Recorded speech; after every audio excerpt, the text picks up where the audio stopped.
Hello student, today we have to start with disaster management.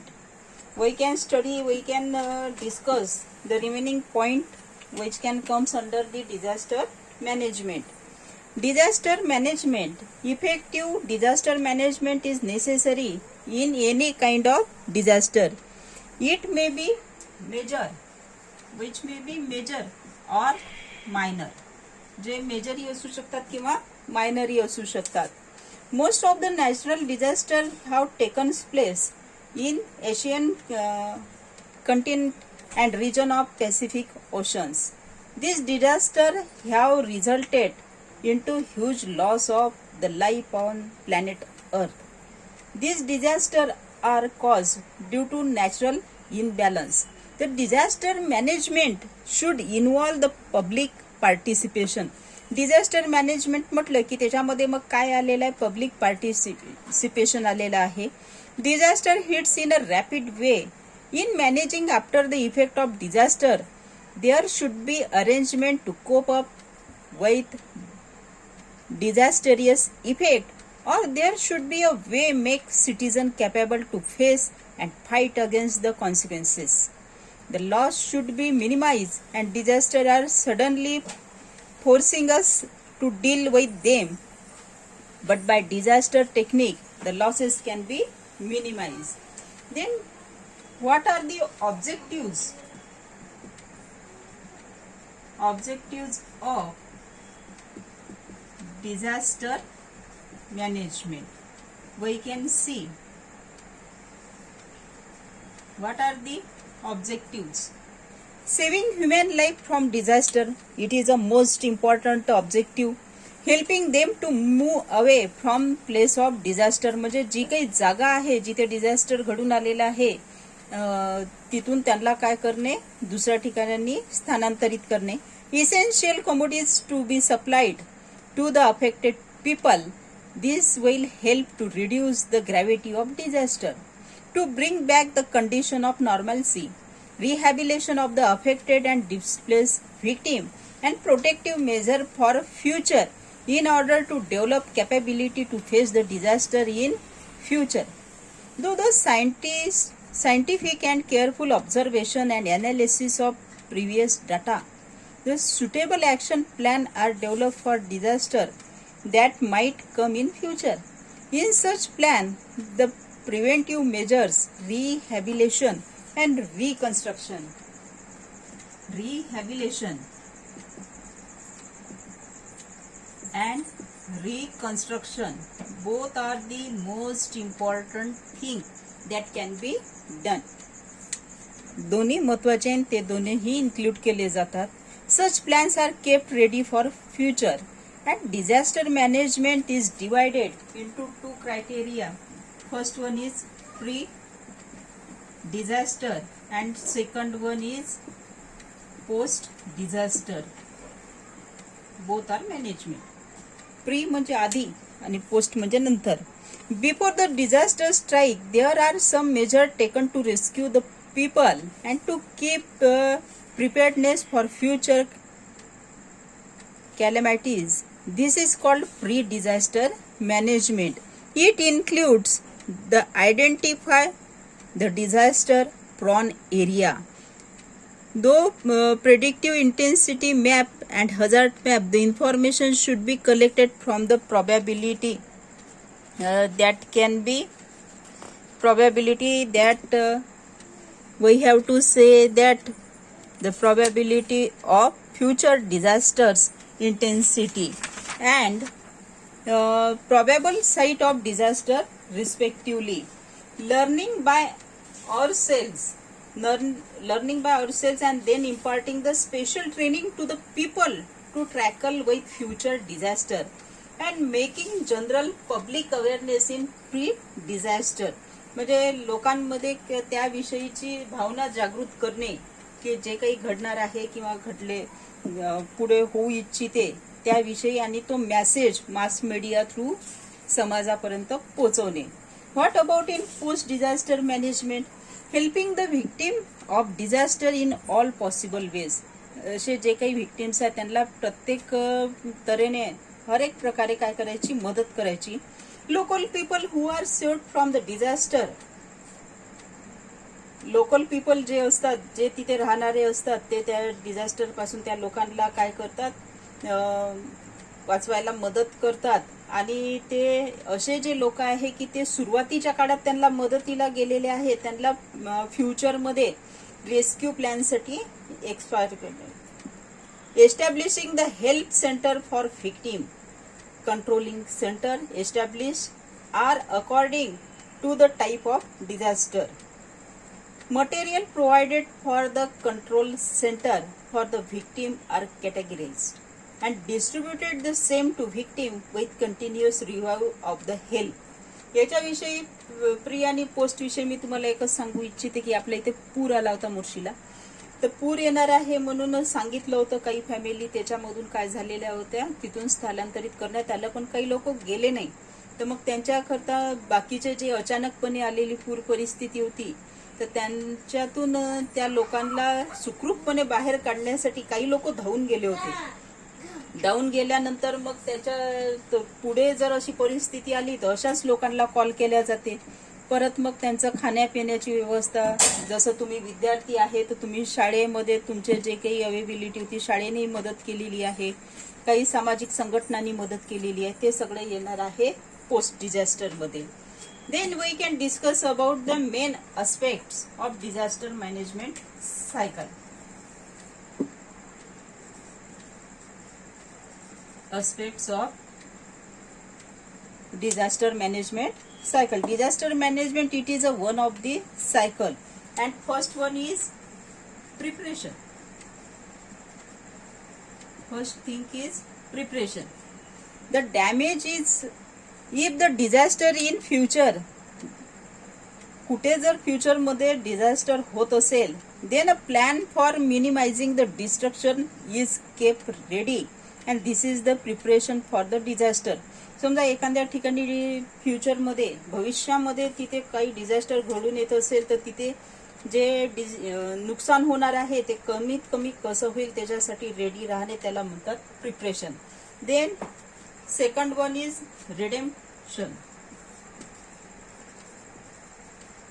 redemption. The damage is caused to the people of the nation and thus planning is done to minimize such damage. Third one is preparedness.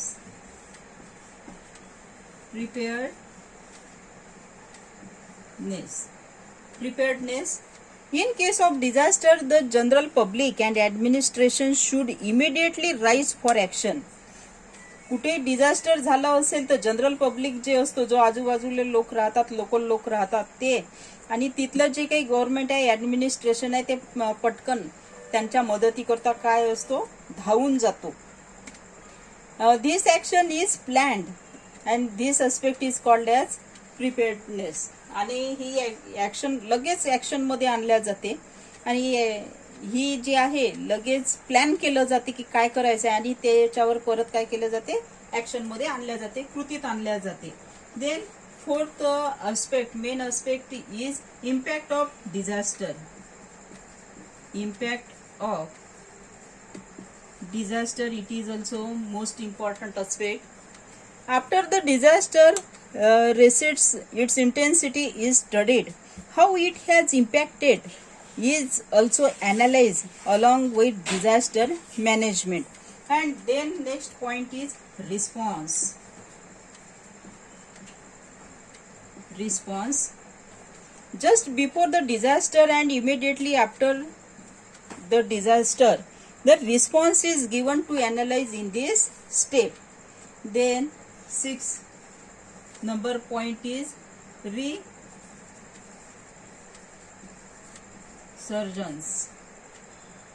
Resurgence forms an important link between the emergency measure and national progress. It is a step showing extent of welfare and rehabilitation work done after the disaster. The progress of nation also become clear after analyzing resurgence. And 7th number point is restoration. Restoration. It is a return of normalcy after the disaster is called as restoration. The restoration time period for coming back to normal routine after the disaster may different for different types of disaster. म्हणजे disaster आपत्ती कशी आली आहे त्याच्यानंतर restore व्हायला किती वेळ लागतो त्या व्यक्तीला, त्या लोकांना, तो टाइम ठरवला जातो. Natural disaster cannot be avoided but by proper management the loss can be minimise. Natural disaster, नैसर्गिक आपत्ती जी असते ती आपण नष्ट तर करू शकत नाही तिला, पण त्याचा जो इफेक्ट असतो, त्याचा जो इम्पॅक्ट असतो, जो मानवी जीवनावर होतो, तो आपण काय करू शकतो, कमी करू शकतो. But the man-made disaster can be avoided if care is taken in our action and behaviour. पण मानवनिर्मित हे जे आपत्ती असतात ते आपण तर अवॉइड करू शकतो. म्हणजे काही गोष्टी कृतीत आणायच्या आहे, काही गोष्टी ज्या बिहेवियरमध्ये आहे त्या चेंज केल्या की आपोआप manmade disaster is avoided. In situation of disaster we should help each other. This is the ethical responsibility of all human being. जर कोणत्याही प्रकारची आपत्ती आलेली असेल, which may be manmade, which may be natural, तर काय करायला पाहिजे, एकमेकांना मदत करणे. आणि एकमेकांना मदतीची काय ठेवायची आहे, आपल्याला पूर्ण अपेक्षा ठेवायची आहे. आपण त्यांना करायची, आपल्याला गरज असेल तर ते करेल, हे जर नेचरमध्ये ठेवलं तर त्या डिझास्टरमधून बाहेर पडायला वेळ लागत नाही. Then we can discuss about the structure of disaster. For structure of disaster, what are the structure of disaster management, who are the responsible, and who can we can say that nobody is responsible for any type of natural disaster, but very few people are responsible for man-made disaster. The government has established an authority for management of disaster. समजा एखाद्या ठिकाणी कुठलीही आपत्ती आली असेल तर government त्याच्यावर काय करते, कमिटी बसवते. त्या कमिटीमध्ये सगळ्यात महत्वाचा पर्सन जो असतो तो असतो प्राईम मिनिस्टर. प्राईम मिनिस्टर जे आहे ते जे काही ऑर्डर देतात ते देतात चीफ मिनिस्टरला. लिंक बघा कशी आहे. चीफ मिनिस्टर जो आहे तो देतो डिस्ट्रिक्ट लेवलचा जो कोणता हेड असतो, which is called as collector, जिल्हाधिकारी, कलेक्टरला दिला जातो. त्याला आपण डिस्ट्रिक्ट डिझास्टर मॅनेजमेंट ऑथॉरिटी असं सुद्धा म्हणतो. District collector is responsible for the disaster management and implementation of rehabilitation scheme for that district. म्हणजे ज्या जिल्ह्यामध्ये हे घडून आले असेल तर त्या जिल्ह्याचा जिल्हाधिकारी जो असतो तो कसं व्यवस्थापन करतो त्याला तो काय असतो, कारणीभूत असतो. Planning, coordinating, controlling the implementation of rehabilitation program is done by district collector. It can give the necessary instruction. तो necessary instruction देतो. Assessing whether the instruction are followed or not. मग त्याने दिलेल्या इन्स्ट्रक्शन फॉलो होत आहे की नाही होत आहे ते त्यालाच बघावं लागते. रिवाइंग द एंटायर सिस्टीम, पूर्ण सिस्टीम त्याला परत काय करावं लागते, ऑर्गनाइज करावं लागते.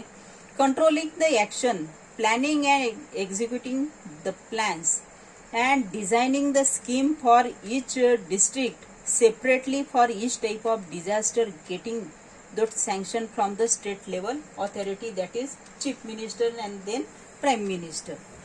त्यानंतर तो जो आहे collector give the order to the, तो कोणाला देणार आहे, त्याच्यानंतर कोण येणार आहे, तहसीलदार कोणाला देणार, त्या गाव असेल तर sarpanch, otherwise tehsildar is responsible person. मग आता हा जो आहे सरपंच कोणाच्या कॉन्टॅक्ट मध्ये असतो नेहमी, तर जनरल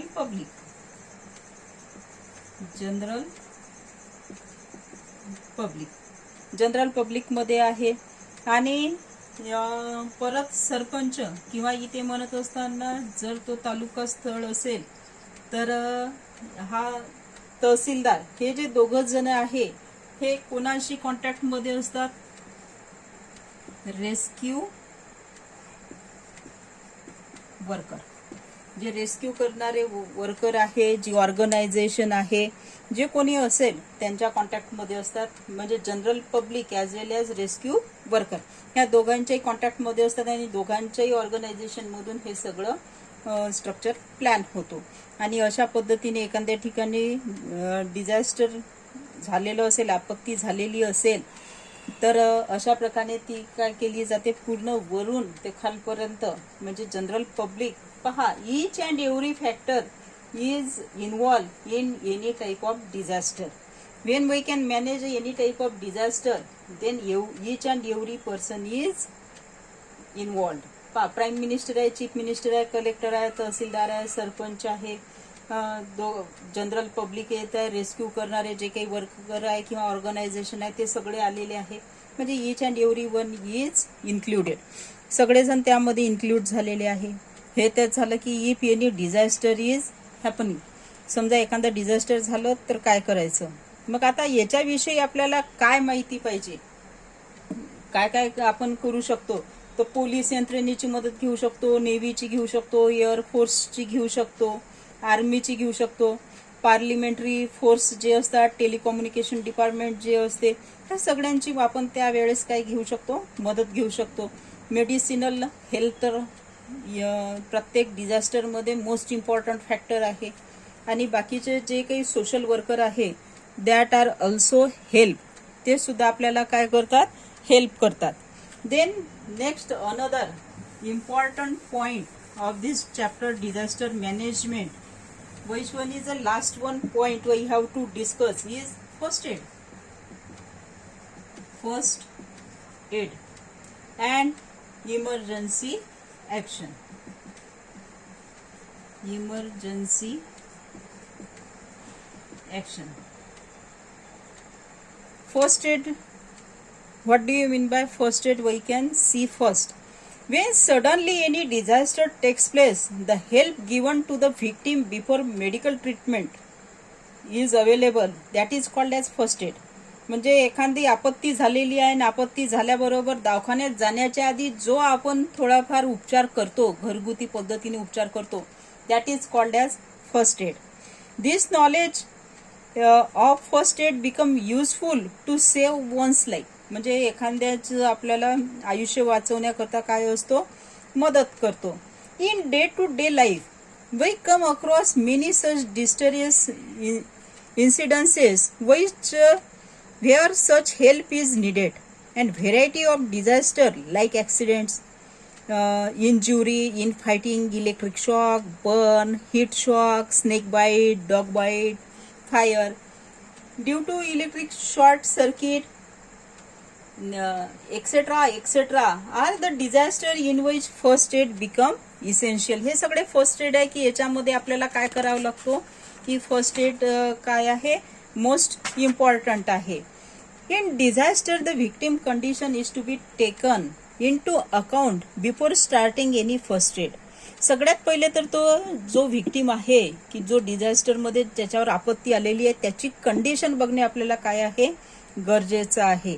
आणि त्यानंतर मग आपल्याला काय करावी लागेल, त्या पद्धतीने त्याला ट्रीट करावं लागेल, फर्स्ट एड करावं लागेल. Sometimes we face the disaster due to our own awareness. म्हणजे आपल्या स्वतःच्या अनअवेअरनेसमुळे बऱ्याच वेळा आपत्ती आपल्यावरच येत असते. We have to watch out for the symbol that warns against the potential danger. बऱ्याच वेळा आपल्याला वेगवेगळे रस्त्याने जात असताना सिम्बॉल दिसतात. त्या सिम्बॉलचा आपण विचार न करता पुढे पुढे पुढे पुढे जातच राहतो आणि ते सिम्बॉल आपल्याला काय दाखवत असते की इथे काहीतरी डेंजरस थिंग आहे. बऱ्याच वेळा वळण असते, घाटाचं वळण असते आणि तिथे तोल जाण्याचा संभव असतो, तरी पण गाडीचा स्पीड कमी होत नाही. मग अशा वेळेस हे जे आहे तिथे जो ॲक्सिडेंट होईल तो आपल्या अनअवेअरनेसमुळे होणार आहे. आणि for that disaster we are totally depend. आपणच रिस्पॉन्सिबल असतो आणि आपल्यावरच ते सगळं डिपेंड असते की how we have to control that disaster. The material necessary for the first aid is kept in the first aid kit. First aid करायचं म्हणजे फर्स्ट एड किट माहीत पाहिजे.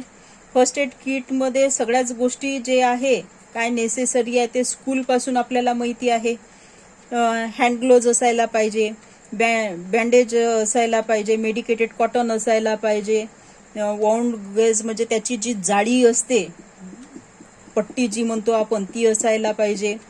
आणि क्लीन अँड ड्राय कापड जे काही म्हणतो आपण, क्लॉथ, जर काही पुसायचं काम असेल, सोप असायला पाहिजे, अँटीसेप्टिक क्रीम किंवा तिथे लिक्विड असायला पाहिजे, पेट्रोलियम जेली असायला पाहिजे, सेफ्टी पिन असायला पाहिजे, ब्लेड असायला पाहिजे, small pin, needle, scissor, thermometer, torch, all these are important. Suppose if you don't have any type of medical kit, समजा तुमच्याकडे कुठलीच मेडिकल किट नाही, तुम्ही जंगलामध्ये फिरायला गेले किंवा आणखी कुठे गेले आणि तिथे समजा छोटा ॲक्सिडेंट झाला, त्याचा हात मोडलेला आहे, फर्स्ट एड किट नाही आहे तुमच्याकडे, तर अशा वेळेस त्या व्यक्तीचा हात मोडलेला तुम्हाला दिसतो आहे. मग अशा वेळेस त्या मोडलेल्या हाताला काय करायचं आहे? त्याच्या हाताला जे आहे, तुमच्याकडे पाणी असेल तर पाण्याने स्वच्छ करायचे आहे. तुम्हाला माहिती आहे की कुठेही गेलं तर काड्या ह्या असतातच, झाडाच्या हिरव्या काड्या असेल, वाढलेल्या काड्या असेल, ते काड्या you can take a bunch of that बंडलमध्ये त्या घ्यायच्या, बंचमध्ये त्या आणायच्या. त्या व्यक्तीचा असा जर हात असेल तर त्या सरळ हाताला या ज्या काड्या आहेत त्या काड्या अशा गोल पद्धतीने, एक स्कार्फ घ्यायचा, स्कार्फ कोणाकडे सो इझिली अवेलेबल असतो, दुपट्टा, स्कार्फ जे काही असेल ते, या हाताच्या भोवती या काड्या अशा या पद्धतीने ठेवायच्या आहे. आणि पूर्ण सगळ्या बाजूने या काड्यांनी तो हात काय झाला पाहिजे, कव्हर झाला पाहिजे. इथे ब्रेकअप आहे, ब्रेकअप एरिया लक्षात घ्या की ह्या इथे ब्रेकअप एरिया आहे. आणि हा रुमाल जो आहे याला काय करायचं आहे, बाउंड अप करायचा आहे, पूर्ण गुंडाळून घ्यायचं आहे. म्हणजे दवाखान्यापर्यंत तो हात जर असा हलवत गेला तर तिथे इंज्युरी, कारण हाड तुटलं असेल तर तो आउटर पार्टला काय करेल, इंज्युअर्ड करेल. आणि त्याच्यामुळे हे जर आपण कव्हर अप केलं तर तो हात काय राहील, सेफ राहील, म्हणजे इंटरनल इंज्युरी होणार नाही. हे सगळ्या गोष्टी आपल्याला माहिती पाहिजे फर्स्ट एड अंतर्गत. Then another next point is mock drill. आपण आता इथे आतापर्यंत पाहिलेलं आहे की डिझास्टर येत आहे, आपत्ती आहे. मग mock drill, what do you mean by mock drill? Mock drill is the activity which is carried out by creating virtual or apparent situation of disaster. जे काही डिझास्टर आहे, जी काही आपत्ती आहे, त्याच्यासाठी फेस कसं करायचं त्याला मॉक ड्रिल असं म्हणतात. It is carried out to check the preparedness if the disaster approaches. समजा एखादं डिझास्टर आलं तर अशा वेळेस, जसं फॉर एक्झाम्पल द्यायचं झालं तर आपल्या शाळेमध्ये एनसीसी आहे, RSP आहे, MCC ग्रुप आहे, बरोबर आहे, मुलींचं स्काउट गाईड आहे. यांना जर हे अवेअरनेस देऊन ठेवलं, मॉक ड्रिल यांचं प्रॅक्टिस घेतली की एखादी आपत्ती आली असेल तर कसं मदत करायचं, कसं काय करायचं, कसं धावून जायचं, तर त्याच्यामध्ये काय होईल की एखादे कुठे डिझास्टर झालेलं असेल तर क्विक ॲक्शन येईल, क्विकनेस येईल, ॲक्शनमध्ये क्विकनेस येईल. आणि जे काही आता तिथे प्रायोरिटी जाते की हेल्प करावी लागते, ते हेल्प त्यांना मिळेल. आणि त्याच्यासाठी trained personnel check execution of plan design for disaster drills. They are responsible for the training of people in case of disaster. आपल्या इथे हे मॉक ड्रिल नेहमीच होत असते. मॉक ड्रिल कसं होते तर एनसीसीचे जे सर असतात ते आपल्या इथे येतात, ते त्यांना काय करतात, ट्रेनिंग देतात. आपल्या इथे देशमुख सरही त्यांचं ट्रेनिंग घेत असते आणि ईच अँड एव्हरीथिंग त्यांना शिकवलं जाते. त्याच्यामुळेच जेव्हा शाळा सुटते आणि खूप ट्रॅफिक असते, अशा वेळेसच एनसीसीच्या मुलांची duty as a traffic police सारखं ते काय करतात, काम करतात. त्यांना कुठलं ट्रेनिंग आधी दिलेलं नाही, ट्रॅफिक पोलीसने दिलेलं नाही, पण आपल्या शाळेमध्ये ते केलं जाते. It is nothing but one of the type of mock drill. ते मॉक ड्रिल आहे की पुढे ऍक्सिडेंट होऊ नये. ऍक्सिडेंट होणे म्हणजे it is one of the type of disaster. ते डिझास्टरच आहे. त्याच्यामुळे आणि जे बाकीचे पीपल आहे ते सुद्धा त्यांचं काय करतात, त्यांनी तिथे दिलेली कमांड फॉलो करतात. It is a mock drill. Here our science 2 syllabus is completed. तुमचा सायन्स 2 चा सिलेबस पूर्ण कंप्लीट झालेला आहे. नेक्स्ट आपण टेस्टसाठी भेटणार आहोत. थँक्यू.